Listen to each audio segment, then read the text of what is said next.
Sample paper number 6 एक हमारा सम रहता है, इसका सम नंबर 32 कैश फ्लो स्टेटमेंट वाला यही रहता है। He says following is the balance sheet of solar power limited. Balance sheet में आपको इक्विटी एंड लायबिलिटी साइड में दिए हुए हैं share holders funds, share capital, reserve and surplus. Then non current liabilities में long term borrowings, current liabilities में trade payables and short term provisions. Assets में non current assets, fixed assets, इसमें tangible and intangible. Then current assets में current investments, inventories, trade receivables and cash equivalents. Notes to accounts दिए हुए हैं आपको तीन, एक दिया है रिजर्व एंड सरप्लस का, एक दिया है टेंजिबल एसेट्स का और थर्ड है इंटेंजिबल एसेट्स का। एडिशनल में कहा है आपको during the year a piece of machinery costing rupees 48,000 on which accumulated depreciation was 32,000, it was sold for rupees 12,000. Prepare cash flow statement. First of all, let me know the accounts which are to be prepared in this case. Accounts this month. Machinery and accumulated depreciation दो बनेंगे। Account किस case में बनता है करण? Account कब बनता है? ऐसे बना देंगे अकाउंट या कोई होती है कि कंडीशन ऐसा होगा तो बनाएंगे अकाउंट? मशीनरी की डेप्रिसिएशन दी हो चाहे बैलेंसेस ना दी हो, हाँ फिर कंडीशन नहीं खुद ही नहीं कही जा रही है बात। फिर अकाउंट कब बनता होता है? Raise hand please. कब बनता है? यस बेटा। ओपनिंग और क्लोजिंग बैलेंसेस दिए और एडजस्टमेंट भी दी हुई हो, उसके जिसका अकाउंट बनना है उसके बैलेंसेस दिए हुए हों और साथ में उसकी एडजस्टमेंट दी हो, है ना। अदरवाइज बनने को सारे अकाउंट्स, सभी के अकाउंट्स बन सकते हैं, किसी भी चीज़ का अकाउंट बन सकता है, लेकिन उसका हम प्लस माइनस देख के ना, इंक्रीज डिक्रीज देख के वैसे ही निकाल लेते हैं। जो अकाउंट हमने बनाने हैं, बनाना है एक machinery account means fixed asset account, एक बनाना है एक्यूमुलेटेड डेप्रिसिएशन अकाउंट और एक बनता है प्रोविजन फॉर टैक्स। बस तीन अकाउंट है जहाँ ये बनने हैं, बाकी नहीं बनने, बाकी नहीं बनाने हमने, बाकी इंक्रीज डिक्रीज देख के चल जाएगा मतलब। अदरवाइज इतने अकाउंट नहीं बना पाएंगे हम, है ना ही पॉसिबल होगा और ना ही मतलब ये कोई अच्छी बात है। ये तीन अकाउंट देखने हैं हमने। अब यहाँ पे जो एडजस्टमेंट आपको दी हुई है, टैक्स के बारे में बोला है कुछ इसने? बोला नहीं हुआ इसने। शॉर्ट टर्म प्रोविजन दी हुई है लेकिन बताया नहीं है प्रोविजन कौन सी है। इसको अज्यूम कर लेते हैं कि टैक्स की है, बताया होना चाहिए। वैसे आप इसके ब्रैकेट में कर लो, इसको टैक्स ले लेते हैं। और यहाँ पे दो अकाउंट बनने हैं क्योंकि मशीनरी और डेप्रिसिएशन एक्यूमुलेटेड, इसके बैलेंसेस भी हैं, इसकी बाहर एडजस्टमेंट भी है। ठीक हो गया, इसके अकाउंट बन जाएंगे। देन आपका और जिसका अकाउंट बन जाएगा उसकी कैश फ्लो में ट्रीटमेंट फिर अकाउंट से होगी, ना ही बैलेंस शीट से होगी, ना ही नोट्स टू अकाउंट से, सीधे अकाउंट से होगी जो आप लेजर अकाउंट बनाओगे। और जिसका नोट्स टू अकाउंट्स दिया हुआ हो उसकी ट्रीटमेंट कैश फ्लो में नोट्स टू अकाउंट से। मीन जिसका अकाउंट भी ना बने और नोट्स टू अकाउंट भी ना हो, सिर्फ उसकी ट्रीटमेंट कैश फ्लो में बैलेंस शीट से। तीन पार्ट्स बन गए आपके, एक वो ट्रीटमेंट्स जो कैश फ्लो से हो सकती हैं, एक वो जो नोट्स टू अकाउंट से हो सकती हैं, एक वो जो आप बनाओगे लेजर अकाउंट उसमें से होगी। ऐसे ही है, ठीक। अब आप देखिए, फर्स्ट है आपका शेयर होल्डर फंड में शेयर कैपिटल ए, बी या सी प्लस या माइनस, आपने ये बताना है। C plus. Reserve and surplus, first of all shift to notes to accounts, वहां जाके देखते हैं। सरप्लस दिया हुआ है A plus, this is a starting point net profit, है ना, earn during the year. Then non current liabilities में long term borrowings C plus, इसके इंटरेस्ट का क्या करेंगे? आएगा नहीं। क्यों नहीं आएगा? ए में प्लस आएगा नहीं, क्यों नहीं आएगा? वसुंधरा ने क्या दिया? नहीं आएगा तो नहीं आएगा, ऐसा है। क्यों नहीं आएगा इंटरेस्ट? तनवीर, इंटरेस्ट यहाँ क्यों नहीं आएगा? दिया नहीं, उसने कहीं भी नहीं दिया, उसने लिखा नहीं। अगर परसेंटेज भी लिखी होती ना आगे तो वो आता। देन है आपका करंट लायबिलिटीज में ट्रेड पेएबल, कहाँ आएंगे? ए में माइनस करेंगे under which sub head? Working capital changes में। देन है short term provision, we are assuming कि ये प्रोविजन फॉर टैक्स है, इसको हम ऐसे मान लेंगे। इसका क्या करेंगे? Provision for tax, one of the common questions in viva. Treatment of provision for tax, बता दो क्वेश्चन आपको। Treatment of provision for tax, treatment of dividend, goodwill की ट्रीटमेंट, रेशियोज के फार्मूला, कैश फ्लो में किसी आइटम की treatment, ये financing activity, financing enterprise के लिए ये ए में आएगा, बी में आएगा, सी में आएगा, या ऑपरेटिंग है कि इन्वेस्टिंग है, फाइनेंसिंग है। बहुत कॉमन क्वेश्चन, जनरली आप देखना 50 बच्चों में से 40 बच्चों से ये क्वेश्चन पूछा जाएगा, ये बोल रहा हूँ, रेशियो के फार्मूला बना। ये कॉमन क्वेश्चन है, आप उसको कहीं और ले जाओगे तो बात अलग है।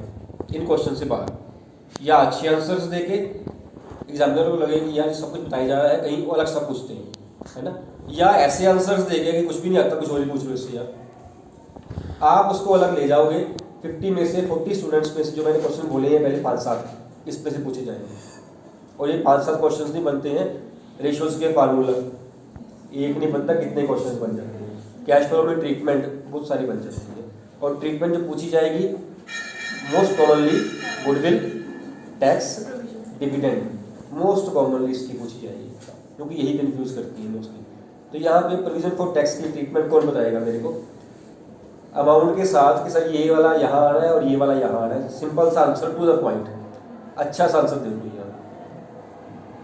Yes Shivanshi. Sir current year की एप्रोप्रिएशन में प्लस और प्रीवियस ईयर की माइनस ऑपरेटिंग एक्टिविटीज के लास्ट में। ठीक है, मतलब 154 प्लस और 1 लाख माइनस। नहीं 1 लाख प्लस 154 माइनस। मैंने ये कहा था कि अमाउंट के साथ बताना। 1 लाख जो कि करंट ईयर की है एप्रोप्रिएशन में ऐड कर दी जाएगी, क्या लिखेंगे इसको? Tax provided. और जो 154 है ये क्या करेंगे इसको? Minus from part A. Shubham इसकी ट्रीटमेंट रिपीट कर दीजिए। हाँ जी हाँ जी हाँ जी, यही जो मैंने बोला है। फिक्स्ड एसेट्स में टेंजिबल एसेट्स, इसका नोट्स टू अकाउंट्स, उसके आगे लेजर अकाउंट बनना है ना, दोनों का बनना है, मशीनरी की और डेप्रिसिएशन की। देन है आपका इंटेंजिबल एसेट्स में नोट्स दिए हुए हैं, गुडविल, क्या है ये? Goodwill amortised. Goodwill right of भी लिख सकते हैं, गलत नहीं होगा, क्योंकि ट्रीटमेंट तो हमने वही करनी है। अमोर्टाइज्ड थोड़ा सा टेक्निकल सा वर्ड अच्छा लगता है ना, ज़्यादा अच्छा लगता है टेक्निकल सा word goodwill, because these assets, intangible assets are amortised and tangible are depreciated. ठीक है, तो कहाँ आएगा ये? ए प्लस कहाँ आएगा संजीत? ए में किस पार्ट में? Adjustments, adjustments of non operating and non cash items, expenses and incomes. Plus करेंगे, ओपनिंग ईयर वाला है या क्लोजिंग ईयर वाला?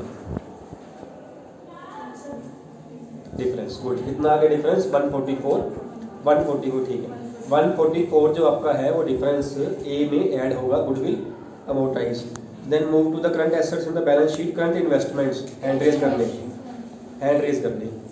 Current investments, गुडलीन।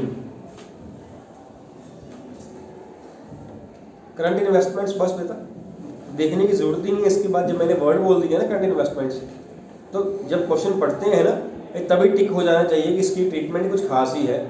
दिलप्रीत क्या खास है? Sir cash and cash equivalent plus कर दिया जाएगा, ओपनिंग वाला ओपनिंग में, क्लोजिंग वाला क्लोजिंग में। Sit down.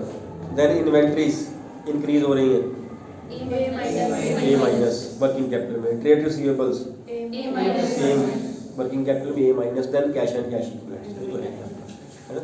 First of all start preparing machinery account and depreciation account as working note, means cash flow statement का एक पेज छोड़ दें, उसके बाद।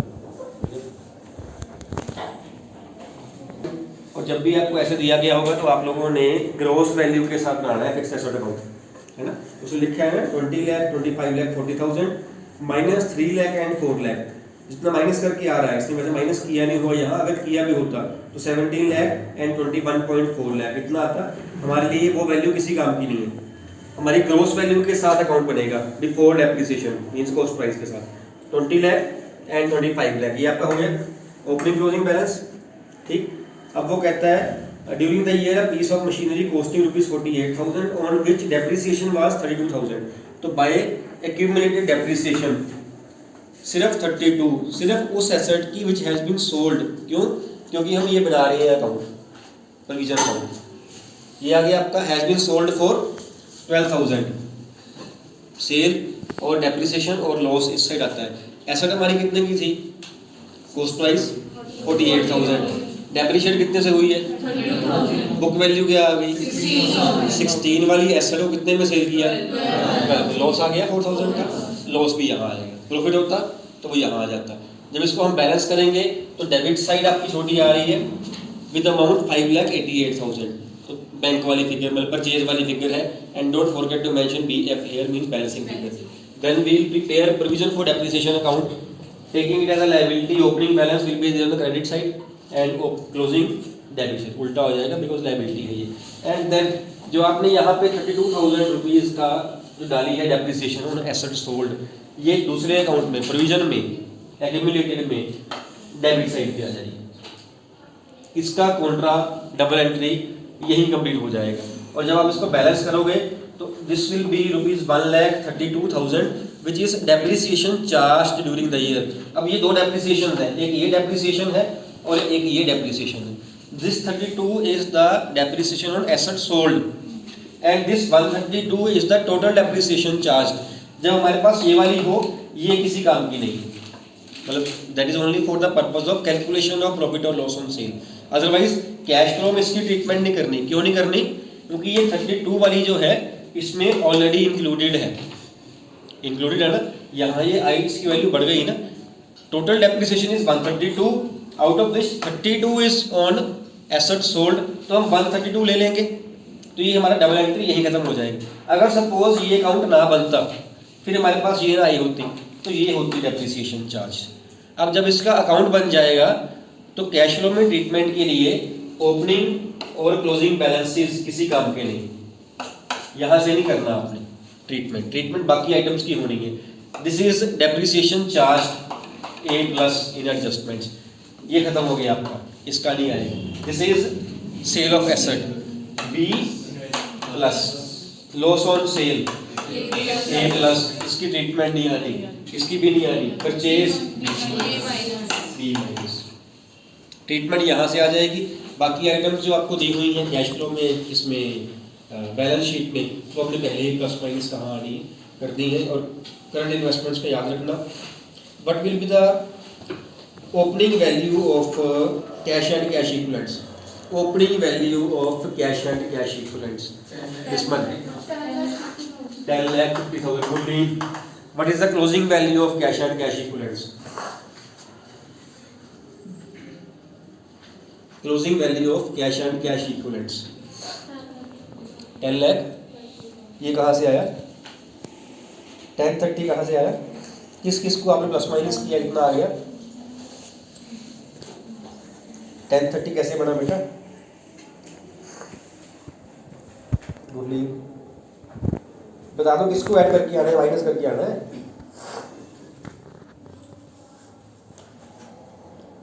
प्लस माइनस मैं कर लूँगा, मेरे को अमाउंट बताओ, मैं देखूँ कहाँ गलती कर रहे हो. 1030 कैसे बना? Sanjeet, what is the closing value of cash and cash equivalents? बता दो करना क्या है, किसको किस में प्लस करना है, बस ये बता दो. उसका कैसे आ गया 1050? हाँ नहीं कोई नहीं, आराम से करो, बहुत टाइम है हमारे पास. पेपर में 3 घंटे मिल रहे हैं. प्लस माइनस करनी, करना क्या है? डेबिट क्रेडिट प्लस माइनस, बस 4 तो काम होते हैं करने वाले.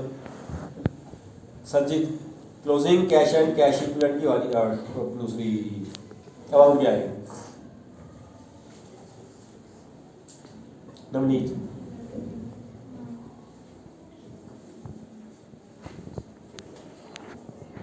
याद करके बताओगे उसको? याद कर रहे हो? फिर बता दो ऐसे. करण, ये बता देगा कि मेरे को नहीं आता. ये बता देगा कि मेरे को नहीं आता sir. Jaskirat Singh 1050. Okay, opening की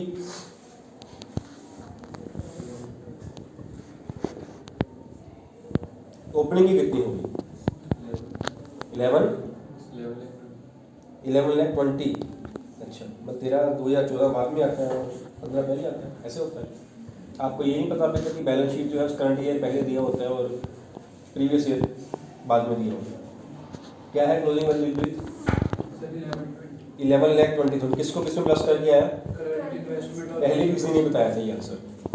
पहले भी जब पूछा गया था करंट इन्वेस्टमेंट कहाँ आएगी, दिलप्रीत ने ही बताया था. कहाँ से आ रही है बोली? क्लोजिंग में मेरे current investments 4,80,000 plus cash and cash equivalents 6,40,000. Opening आपकी थी 1050 से. एवरीबॉडी 1050, क्लोजिंग की है 1120. What should be the net change in cash and cash equivalent? Raise hand please. What should be net change in cash and cash equivalent Navjot? 70 plus या minus? Plus. Opening is 1050, closing is 1120. 70,000 के साथ हमारा cash या cash balance bank balance वगैरह equivalents बढ़ गए हैं. Net increase आपका जो है A plus B plus C करने के बाद वो 70,000 आना चाहिए. ठीक है, किस किस का हो गया ये वाला सवाल? ठीक है. सिंपल पेपर नंबर 7 जो हम कर रहे थे वही कंटिन्यू कर रहे हैं. इसमें 1 मार्कर्स फर्स्ट 20 क्वेश्चन हमने कर लिए थे and now will move to question number 21. हाँ जी, सेकंड पार्ट हो गया था, कर रहे फर्स्ट भी नहीं हुआ. अच्छा, कहीं और तो नहीं कर लिया आपने? नहीं, कई बार बच्चे संडे भी आए थे ना स्कूल, करके चला गया हो जल्दी. ऐसा तो नहीं किया, तो नहीं हमने क्वेश्चन ये वाला 21 दोबारा कर लेते हैं तनवीर, अगर किया भी हो तो. 21. Every action in the organization is initiated by directing. In the light of this statement, describe any 3 importance of directing. Importance ही बतानी है. Statement क्वेश्चन ये, केस स्टडी नहीं है ये. Importance of directing. Anyone, Molly? Directing initiates action. The processes before direction are just preparatory functions, and action actually starts at this point. Yes, it initiates the action. Start ये action करता है because इतने इससे पहले जो functions हुए हैं, all just like Molly said, these are the preparatory functions. They are preparing the employees or the management to do the work. Actual work is not being done in any of the function. Planning हो, organizing हो, staffing हो, कहीं हुआ काम? कहीं भी नहीं हुआ. काम एक्चुअल में डायरेक्टिंग में जाके हो रहा है. When we supervise the workers, when we communicate them, we motivate them, तब वो काम होता है. ठीक, तो it initiates, it starts the action. Anything else? One more. Arun. Best use of resources. Best use of resources how? ये तो कहीं भी लगा देते हैं, कैसे? when employees are when the workers are motivated and supervised by the managers.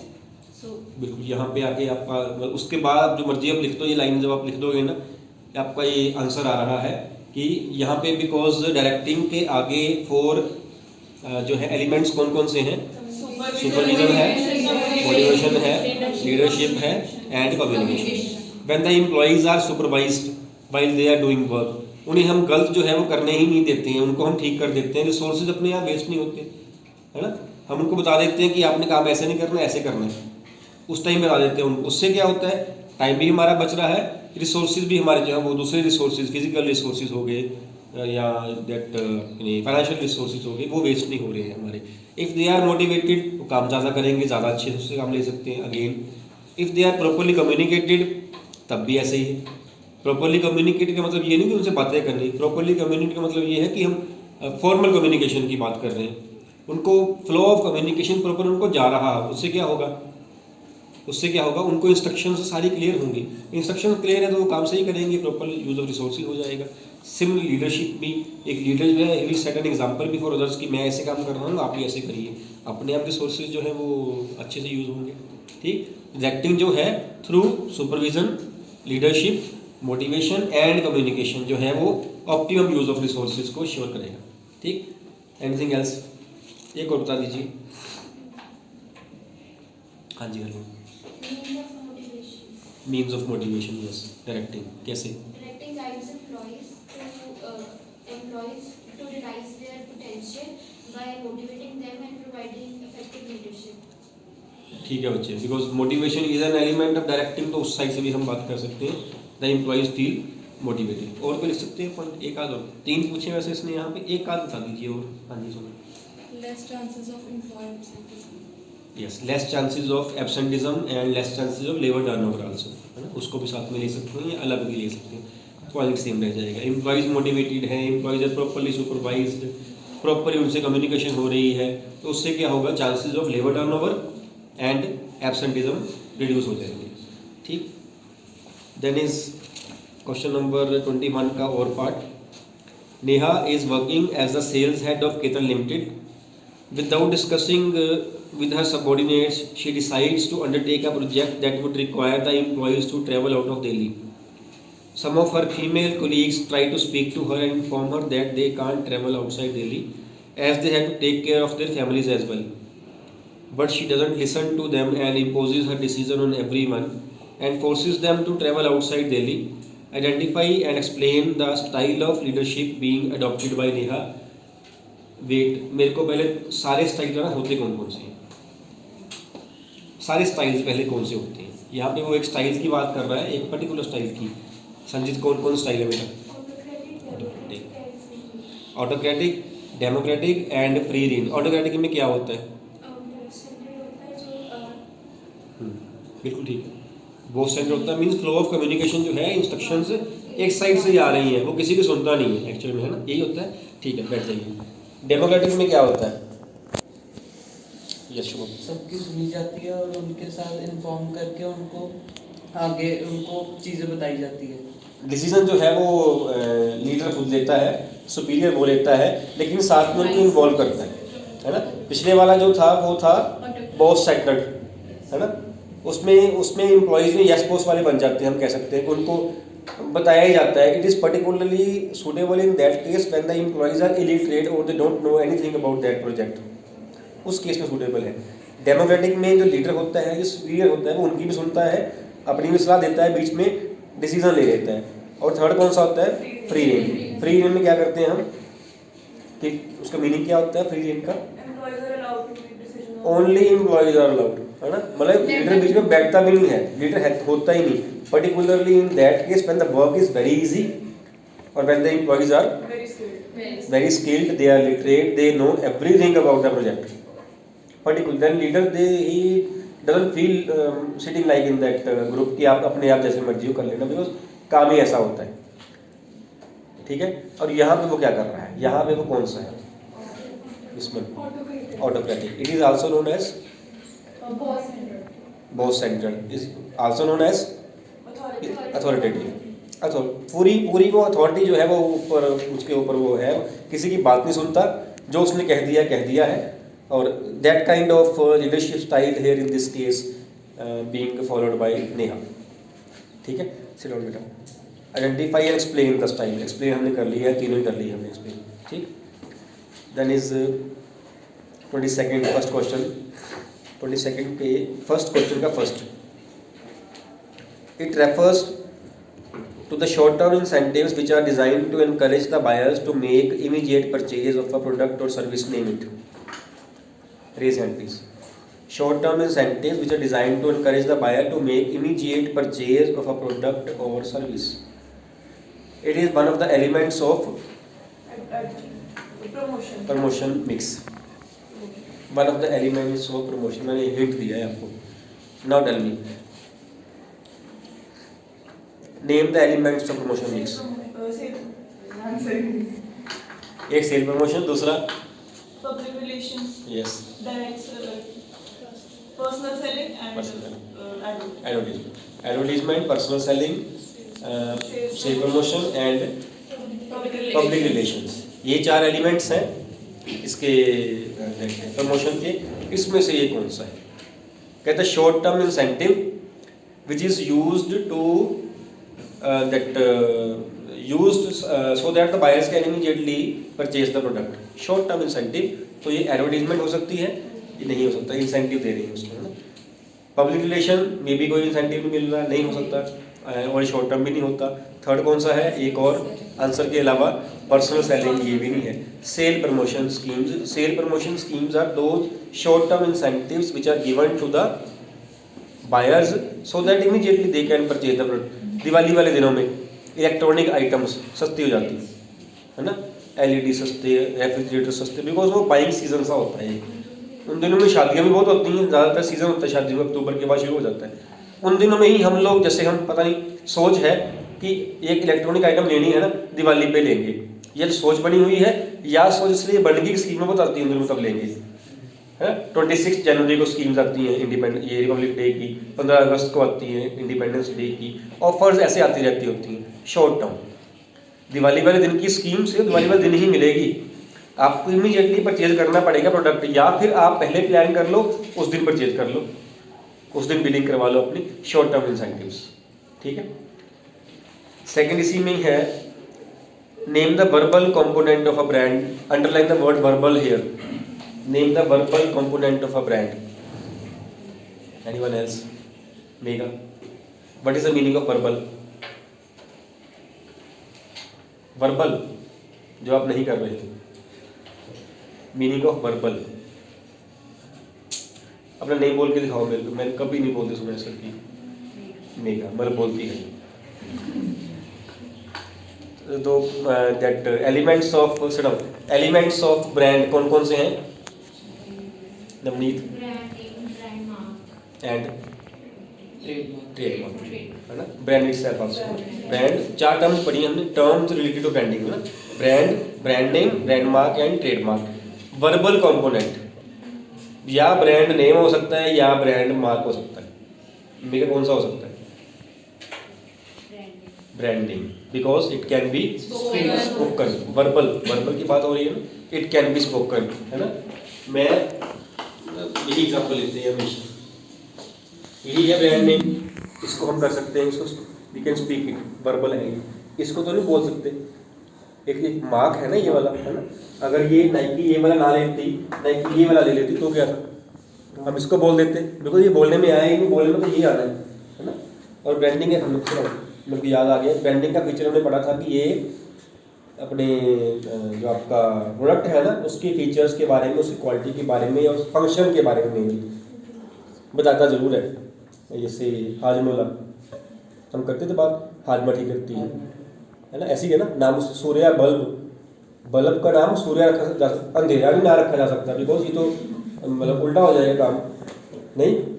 Then आपका ये कोरोना की वैक्सीन आ रही है, आप नाम देखिए उनका, कोवैक्सीन है ना, वहाँ पे चल रहा है पता कि कोरोना के लिए बन रही है वो। कोई आप देख लीजिए, जनरली लक्स साबुन, लक्स बना डीलक्स से, मैंने पहले ही बताया था आपको। छोटे होते ना, छोटे होते तो नहीं, मतलब हमारे पेरेंट्स ग्रैंड पेरेंट्स, साबुन देसी होता था कपड़े धोने वाला, उससे ही नहा लेते होते थे, उससे ही बाल धो लेने, तब साबुन होते ही नहीं थे, उससे ही बाल धोने, उससे ही मुँह धोना, उससे ही नहाना, सब कुछ उससे ही होना। उसके बाद क्या हुआ, साबुन आ गए, साबुन आए तो वो साबुन जो हर कोई नहीं परचेज कर सकता था, हर एक के बस की बात नहीं थी, हाँ साबुन परचेज करना, महंगा नहीं था, सोच ही नहीं थी क्या करना है, साबुन ही है, देसी भी साबुन ही है। और वो साबुन जो था वो नाम रखा है उसका लक्स, लक्स बना डीलक्स से, लग्जरी से कह सकते हैं। लग्जरी मीन वो चीज़ें जो सारे नहीं यूज़ करते, कोई कोई यूज़ करता है। लग्जरी में एसी आ जाते हैं, लग्जरी में कार आ जाती है, लग्जरी में और कुछ बहुत कुछ आ जाता है, हर कोई यूज़ नहीं कर रहा होता, हर एक के बस की बात नहीं होती, लग्जरी में वो आ जाता है। लक्स साबुन का नाम रख दिया गया, ये सभी के लिए नहीं बना, कोई कोई यूज़ कर रहा है, हीरो हीरोइन यूज़ कर रहे हैं या बड़े अमीर लोग यूज़ कर रहे हैं, आप लोग तो ऐसे ही ना लो, ये वाला साबुन देसी साबुन दिखा रहे। आप देखो किसी भी चीज़ का जो नाम है ना उसका फीचर बताएगा, इवन आपका नाम भी जो है ना वो भी आपका फीचर बता रहा है, जो सोच के रखा होगा पेरेंट्स ने, बाद में फीचर आया क्या नहीं है बात अलग, या फिर आपका फीचर देख के अब रखते हैं आपका नाम, फिर बात थी, नाम तो पहले रखना था ना, लेकिन बंदे का नाम जो रखा होगा वो ऐसा बन जाता है, आप देखो वैसा ही बन जाता है अगर नाम रखा हुआ तो। एक गाड़ी आती है एम्बेसडर, है ना, उसका नाम है नोवा, इसकी मॉडल है उसका नाम है नोवा, शायद है नोवा, मेरे को बात याद आ गई, मैंने शुरू वहाँ मतलब ये बात करनी थी कि फीचर है ब्रांडिंग का कि उसका वो जो प्रोडक्ट है ना उसके फंक्शन के बारे में बताता हो। नोवा का नाम इंडिया में नोवा मतलब सही नाम है, ये पॉजिटिव, मेरे को वर्ड नहीं याद उसका मीनिंग क्या है, लेकिन नोवा डज नॉट, नहीं आप कहाँ पहुँच गई हो, मेरी तूने बात ही खत्म कर दी सारी। इंडिया में नोवा मॉडल ठीक है, लेकिन यही स्पेनिश में इसका, स्पेनिश ही शायद हो, वहाँ पे इसका नाम जो है ना नोवा मतलब it does not go, means कि नोवा नाम की कार स्पेन में नहीं हो सकती, क्योंकि आपका ब्रांड जो है वहाँ मैच नहीं करता, वहाँ थोड़ी मैच कर रहा है। हम वहाँ रखे एम्बेसडर का नाम, ब्रांड नेम रख के साथ में मॉडल लगा के नोवा मान लेते, उससे परचेज ही नहीं करनी, कह रहे चलती नहीं होगी ये नोवा को, वहाँ पे नोवा का मीनिंग ही है कि विच डजंट गो, यहाँ पे चलता है। जैसे BSNL है ना, उसकी फुल फॉर्म क्या है, भारत संचार निगम। अब कहने वाले कहते हैं भाई साहब नहीं लगता है, जिसने इसको उल्टा करना वो ये कहते हैं भाई साहब नहीं लगता उनका, और लगता भी नहीं, वाकई फोन लगता भी नहीं उनका, बात भी सही है। या अब क्योंकि नाम बन गया इसलिए वैसा वो भी हो गया नाम के साथ, क्योंकि जो हम नाम रख देते हैं वैसे ही चीज़। फ़ोन भी ऐसा हो गया, भाई साहब नहीं लगता है, वक्त ही नहीं लगता है। तो ऐसी चीज़ें, मतलब ब्रांड नेम जो आपका होगा वो ऐसा होना चाहिए कि जो आपका फंक्शन प्रोडक्ट का है उसको थोड़ा वो बताए कि ये किस पर्पज़ के लिए बना हुआ। हेड एंड शोल्डर, हम बड़े एग्जांपल लेते होते हैं हेड एंड शोल्डर की, कि आपका हेड भी और शोल्डर भी जो साफ रहेंगे उससे, किससे, डैंड्रफ से, है ना। मैं कोई आप उठा के देख लो प्रोडक्ट, उसका कोई ना कोई मीनिंग होगा, मे भी हमें ना बताओ लेकिन फिर भी होगा। चलो, और एक है आपका थर्ड वन इसी में ही, as the winters were approaching Akshay bought a leather jacket for himself. Identify the type of product utility being highlighted here. Product utility, हमने ये वर्ड नहीं यूज किया लेकिन टॉपिक हमने किया हुआ है, functions of the product, functions of, benefits of. ओ ठहर जाएगा, आंसर बोल देते हो बाकी सारा रह जाता है। टॉपिक था बेनिफिट्स ऑफ प्रोडक्ट। कौन कौन से बेनिफिट्स होते हैं प्रोडक्ट के? बेनिफिट्स कौन से? एक फंक्शनल बेनिफिट, एक स्टेटस लिखा हुआ था क्या, साइकोलॉजिकल बेनिफिट्स, एक थर्ड होता है और सोशल बेनिफिट है ना। फंक्शनल बेनिफिट क्या होता है? जिस पर्पस के लिए हम, जिस फंक्शन के लिए हम चीज़ परचेज करते हैं, है ना। और सोशल क्या होता है, सॉरी अगला कौन सा था, साइकोलॉजिकल, जो हमें तसल्ली देता है कि हम ये वाला परचेज कर रहे हैं। और थर्ड होता है सोशल, जो सोसाइटी में हमारी एक इमेज क्रिएट कर देता है ना। उसने क्या परचेज किया? लेदर जैकेट परचेज की। उसने ये तो नहीं कहा फलाने ब्रांड की परचेज करी उसने, इसलिए परचेज करी। तो functional benefit, functional utility of the product. ठीक, हम एग्जांपल लेते होते हैं, किसी ने बाइक परचेज करनी हो तो एक, किसी ने प्लेटिना परचेज करनी है और किसी ने स्प्लेंडर परचेज करनी है और किसी ने इससे पल्सर परचेज कर लेनी और किसी ने डेविडसन परचेज कर लेनी, हार्ले डेविडसन। फंक्शनल बेनिफिट क्या है कि दो बंदों को बिठा के यहाँ से वहाँ छोड़ के आना, यही है ना। तो हर एक बाइक कैसे करेगी? फंक्शनल बेनिफिट हर एक चीज़ का उस कैटेगरी में सेम होता है। चाहे आप प्लेटिना ले लो वो भी 2-3 को छोड़ आएगा, और चाहे आप हार्ले डेविडसन ले लो या उससे महंगी अगर कोई हो तो वो ले लो, वो भी छोड़ आएगा। बंदों को यहाँ से वहाँ छोड़ना ये काम मोटरसाइकिल का है, यहाँ से वहाँ जाना, है ना। Functional benefit. एक है साइकोलॉजिकल बेनिफिट, जो हमारे माइंड में प्ले करता है कि हमने, नहीं यार मेरे पास तो इतने पैसे पड़े हैं, मैं भी प्लेटिना लूँगा, सस्ता थोड़ी लूँगा, मैं तो महंगे वाला लूँगा।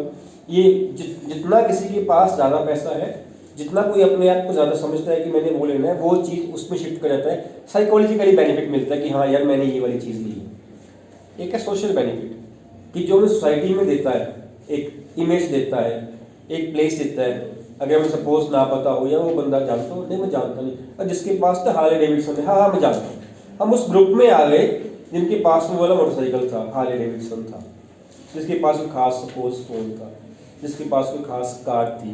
दिस इज स्टेटस और दिस इज सोशल बेनिफिट्स, जो सोसाइटी में हमें एक इमेज दिलवा देता है कि इस पर्सन के पास ये वाली चीज़ है। तीनों बेनिफिट्स हैं। अब तीनों में से ये सिर्फ फंक्शनल बेनिफिट की बात कर रहा है, क्योंकि उसने सिर्फ जैकेट परचेज करी है ताकि वो ठंड से बच जाए, ठंड से बचना चाह रहा है ना, वो फंक्शनल बेनिफिट है ना। देन है आपका इसी में ही और part, Nakul after completing his graduation started working with a multinational company in Delhi, but due to ill health of his parents he had to go back to his village. There he noticed that the villagers were literate but ignorant about their rights. Many vegetable vendors were using stones as weights to sell their vegetables. Some shopkeepers were selling food items without having FPO mark. Villagers didn't find anything wrong with these practices, so to create awareness among villagers, Nakul decided to publish a weekly journal, Janjagriti, state the right which Nakul has exercised by doing so. Which right? State the right which Nakul has exercised by doing so. Yes, Shubham. Right to be informed. Right to be informed. Right to be informed में क्या होता है? बताना उनको कि इस चीज़ में ये अच्छी है, इसकी क्वालिटी ग्रेडिंग अच्छी है। अच्छी नहीं बताना होता है, अच्छी बुरी आपने डिसाइड करना होता है। उसने बताना MRP इतना है, इसका वेट इतना है, that is right information, that is right to be informed. वो है अच्छा है कि नहीं अच्छा, वो आपने देखना है, ग्रेड किया होता है, वो आपने देखना है। This is right to be informed. I don't think here right of information, right to inform, to be informed is being followed, लग नहीं रहा मेरे को। Think about other rights, how many rights are there? 6 rights. 6 में से आप निकालो, ये भी लग रहा है, ये भी लग, ऐसे निकालो, निकालो कौन कौन सा निकाल पाते हो। राइट टू बी इन्फॉर्म्ड मैंने निकाल दिया, निकालने हैं, कौन सा निकल रहा है रणवीर? राइट टू सेफ्टी निकल रहा है यहाँ से, बिल्कुल ठीक है। और लग तो नहीं रहा कहीं, ये भी देख लो, निकालना है राइट एक आपने, Right to choose निकल रहा है. राइट टू चूज निकल रहा है। राइट्स उससे पहले याद होने चाहिए ना, तभी निकालेंगे। राइट होंगे तो निकालेंगे, पहले ही नहीं है, निकले हुए हैं पहले, तो कहाँ से निकालेंगे? 3 निकल गए। राइट टू बी इन्फॉर्म निकाल दी शुभम ने, राइट टू सेफ्टी आपने निकाल दिया, चूज आपने निकाल दिया, राइट टू सीक रिड्रेसल निकाल दिया एक। अब बचे कौन से मेरे को बताना दो।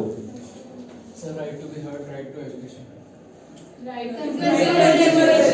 नहीं, ये भी गैस है क्लास, इसको नहीं कहना ऐसे, गैस है कभी कभी आता है। अब जो सुनी उसने मेरी बात उतने वाली, कौन से बचे? राइट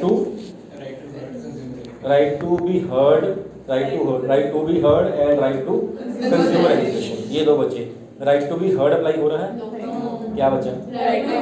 और वो कर रहा है राइट टू कंज्यूमर एजुकेशन। होता क्या है, मेरा पर्पस ये भी हो सकता, मैं ऐसे आंसर ले सकता था, बेटा कौन सा हो रहा है, आप कहते हैं राइट टू कंज्यूमर एजुकेशन, लेकिन मेरा पर्पस आपको 7 के 5 याद करवाना भी तो था, है ना? ठीक है, आपका answer right to consumer education है, बिकॉज वो कोई ना कोई जर्नल निकाल रहा है ना, वीकली जर्नल निकाल रहा है, कोई मैगजीन निकाल रहा है, मीन्स वो इन्फॉर्म कर रहा है कंज्यूमर्स को, एजुकेट कर रहा है। We should use the proper word, inform कर देंगे तो राइट टू बी इन्फॉर्म तो ध्यान जाना, वो एजुकेट कर रहा है कि उनके राइट्स क्या है ना? उसने ऊपर कहा ना कि कई जो वेंडर्स हैं वो स्टोन्स यूज़ कर रहे हैं, वो जो प्रॉपर वेट्स है ना, वो आधा किलो वाला बट्टा, किलो वाला बट्टा, 2 किलो वाला, वो नहीं यूज़ कर रहे, स्टोन यूज़ कर रहे हैं। अब स्टोन क्या पता, वो कह रहा है कि 100 ग्राम का स्टोन है, सपोज 100 ग्राम का है भी कि नहीं, क्या पता, वो 90 ग्राम का हो, हमें क्या चलेगा पता, है ना? और जो वो FPO मार्क में लगा हुआ है, मीन्स के वो भी उनको पता नहीं है स्टार्टिंग कहाँ से हो रही है, उनको पता ही नहीं है, उनको राइट्स का नहीं पता, आपने किसी चीज़ का नहीं पता, और वो उनको जो है वो बता रहा है इसके बारे में, तो he is educating the consumers, right to consumer education, ये पॉइंट बनता है, ठीक है।